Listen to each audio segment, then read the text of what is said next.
Oh, and it is going to be that very cheeky parting. A Forge immediately on the way. And maybe he got to see the game against Max Pax earlier, and he got to see, like, oh, that response, like, you can definitely get away with a good cannon rush against him. No, I'm totally with you. We spoke about that a couple of times, where it's like, yeah, Max Pax was in a pretty good position, but I felt like he could have been in a better position if he maybe would have just gone double or even triple Stargate. Rogue does see this probe, immediately spots the pylon, and obviously Parting does have a little bit of a reputation for this, so I cannot imagine that Rogue doesn't take this serious, but I still feel like he's too late. That cannon will always go up, no? I think so. Like, how do you stop it from here? It doesn't really feel like he's respecting it too much, but maybe he just feels confident with, oh, okay, here's the big drone pole. The probe should have been there. The probe should have been there on the left. Oh no, I feel like Parting messed up. The probe should have always been there to potentially drop another pylon. How many drones can attack the cannon? We're actually casting from a preview monitor, guys, from pretty far away. It seems like that cannon will go up, though, and quite a few drones are stuck. Benjamin, this may actually work out very well for Parting. What first felt like a mistake, it now feels like it was a master genius plan, trapping them inside with the cannon. And already, 3 drones falling, going to be 4, so and... oh my goodness, wow. Parting! I was going to go Void Ray first, and we're fine. We do see quite a few additional zerglings being produced right now, Ben. Where are they going, Kevin? In fact, what is this? He's going to drone drill. It's a zergling rush with a drone drill. Oh my goodness. I love this. And I mean, there are going to be void Is that a full wall off? I think it's a full wall. Is it not? No. The adepts are between the gate. Can you imagine We're still blind. You're still blind. The lights. I mean, like, this could work, right? Like, this could absolutely catch me off guard. I mean, if a full wall goes up right now, but there's 0 scouting on the map for Rogue, or for Parting, rather. I mean, it's very hard. He's going to send out one of the adepts. He's going to see the zerglings. He's going to see the drones as well. Gets the wall off, though, before the drones sneak through. Sure, one adept will die immediately, but at least one adept is safe. And that Void Ray should be able to put in some very serious work. I'd love to see a couple of shield batteries go up, because I feel like eventually that would really help your life. You don't want to lose the Cyber Core, Ben. Keep a close eye on that one. I think he is going to be able to finish Walkgate. And, like, Rogue, I think he's in trouble. He just took his hand off the keyboard or something. He's kind of muttering to himself as well. This is not good for Rogue at all. And wow, Parting, what a defense. Yep, the fact that this one adept just went forward a couple of inches is like, sure, it fell, but it gave Parting the heads up that something very bizarre was heading his way. The idea of pulling the drones is obviously because you can click drones on the mineral patch, they can ignore the adepts, they can actually then just pop out on the other side of the wall, and then it's zerglings and drones fighting an adept. The adept dies a lot quicker. At this point, these links will really not do anything anymore. We're already down 10 workers on the side of Rogue, and obviously there's 0 attack as well. Yeah, I mean, this is all for a gateway so far. And I mean, if he gets the Cyber Core and a couple more gateways, maybe something. But oh, the shield battery finishes and keeps the gateway alive as well. Brilliant play. Force fields off the Cyber Core, and look, you see the frustration on Rogue's face. Yeah. I mean, he is building quite a few drones. I mean, how much anti-air do we have? Can we take a look at that? How many queens are we looking at? He's going to produce an extra queen. Oh, no. Only 2 queens. Okay, that's that's very disastrous, man, because now Void Rays and an Oracle can just fly to the other side of the map, and I have no idea how Rogue is able to protect all 3 bases when he only has 2 queens out. No, and like he's having to spend those drones that he has so few of on the Spore Crawlers. And I mean, this Oracle, it just goes from bad to worse for Rogue. But I just want to bring up some numbers. Doing that all in, not only did he pull like 7, 8 drones across the entire map, he also was only on 23 drones. So he was mining with the bare minimum. And look, the income graph, it doesn't lie. How many zerglings went down? And let's play a guessing game. I think. Oh, damn it. 49. Yeah. Amazing, Ben. Thank you, Kevin. What was your actual guess? I think 48 or 50. Yeah, come on. No, I didn't expect it to be that many, but it was just such a beautiful hold. And I can't emphasize enough that Adept moving out when it did. That bought him just enough time to get the probe back, get the wall off, and that really saved his butt. Yep.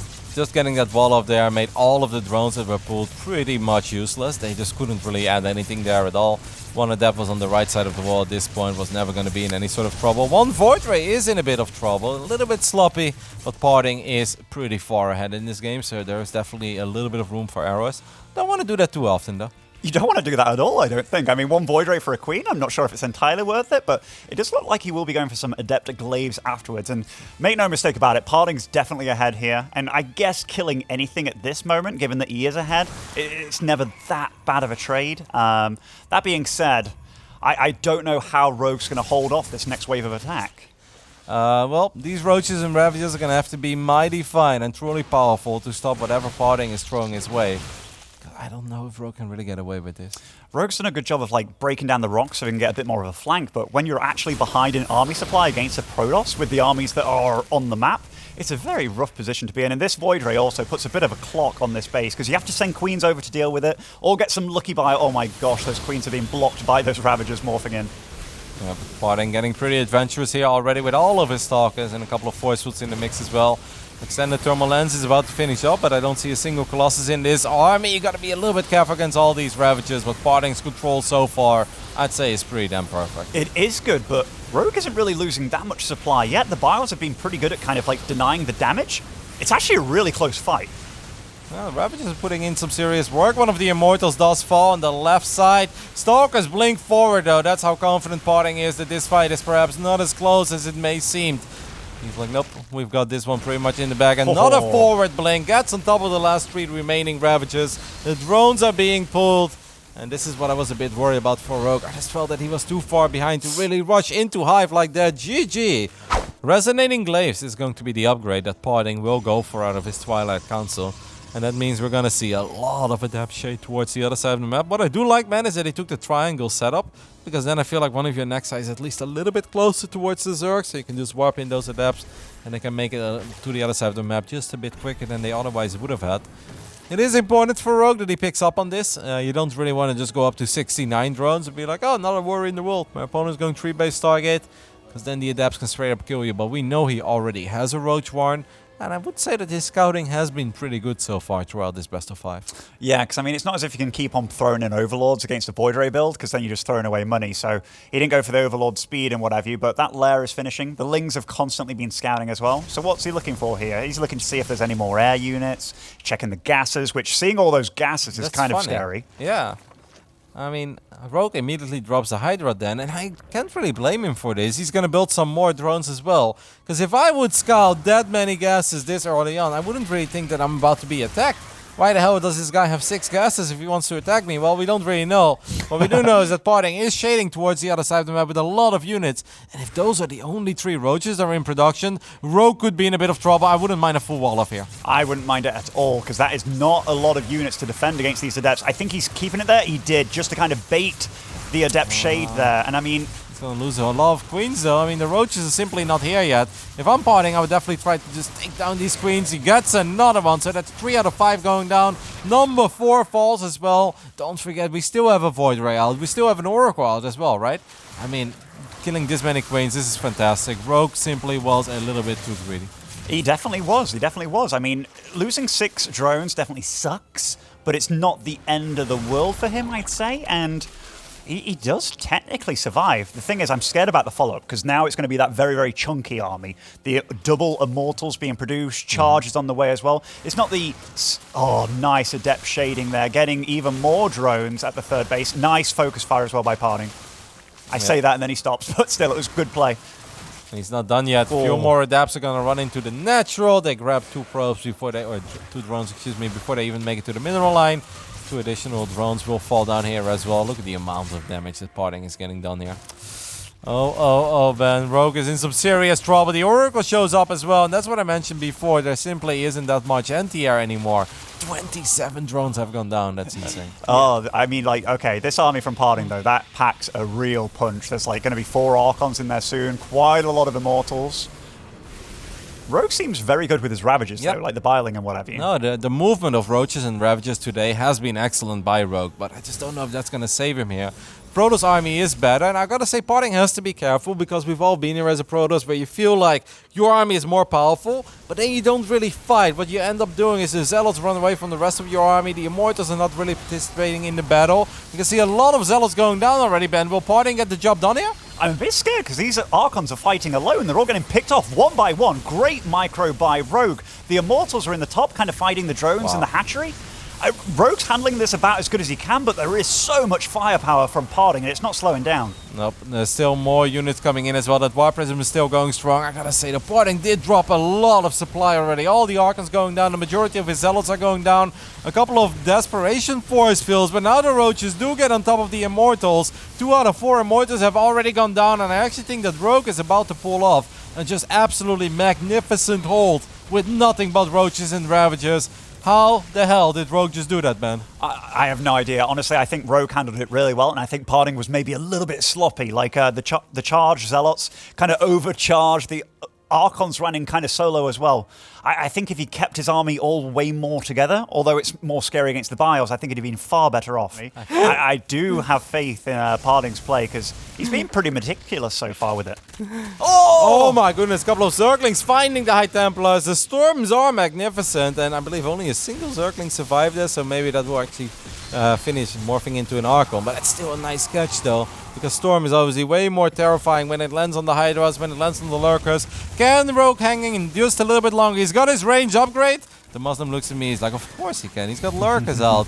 And Adaptive Talons is about to finish up as well. That's going to allow these Lurkers to just be much more mobile. They will burrow and unburrow so much quicker.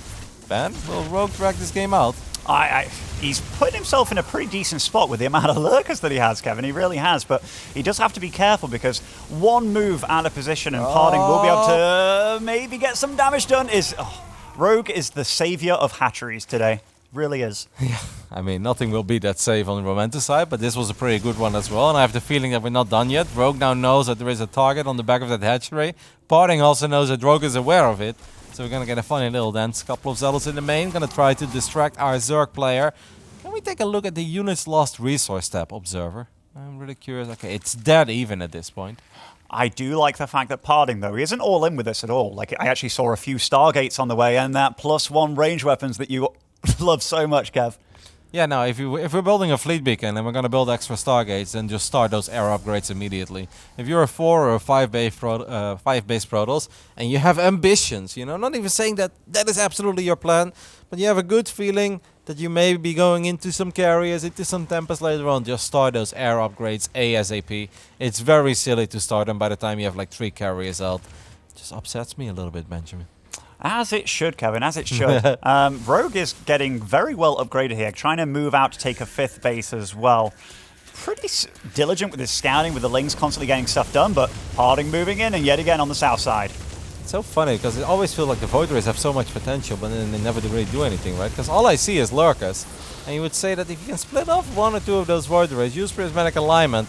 Anyway, it doesn't matter. Parting does get the hatchery. Let's see if Rogue can find some success on the other side of the map as well. He eats a pretty big storm to the face, but Roaches are pretty hungry and they can eat storms for a little while.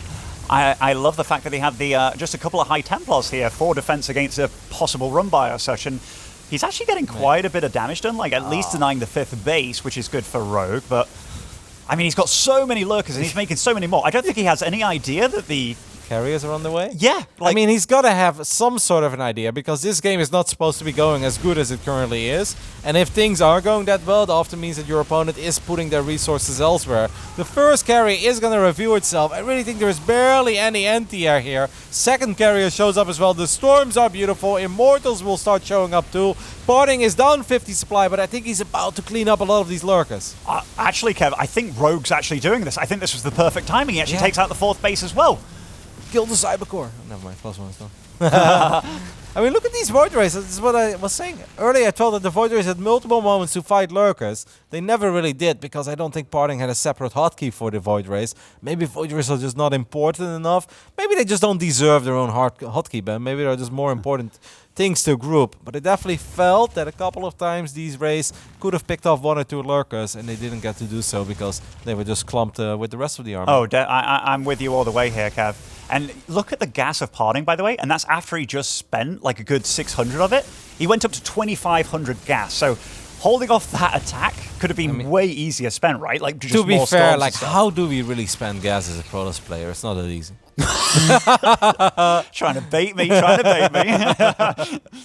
But like, we can definitely say that maybe mismanaged that somewhat, but now Rogue knows what he's up against, and it's now such a sick game. Yeah, it really is. I think Parting has definitely let this slip away more than he should have. Yep, I just felt that the Zealot Archon in mortar attack really was a bit too reckless. I get it, you can get excited, you can get overeager, you feel like this is it.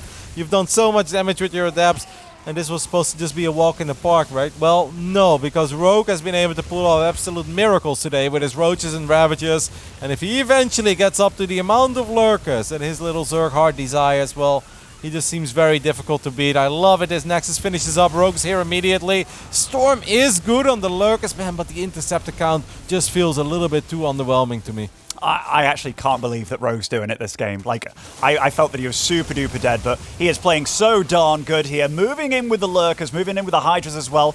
The interceptor count is completely gone. They're just getting shot out the sky. These are 3-1 Hydras and Lurkers here. Parting has basically no army here, guys. He's got 4 interceptors and a couple of storms, and storms are great, but eventually you just need something else to really kill the unit. Storm is great in dealing damage, but it often doesn't get the job done, and there is just nothing else for Parting that gets a job done. Look how sad those last 2 interceptors look.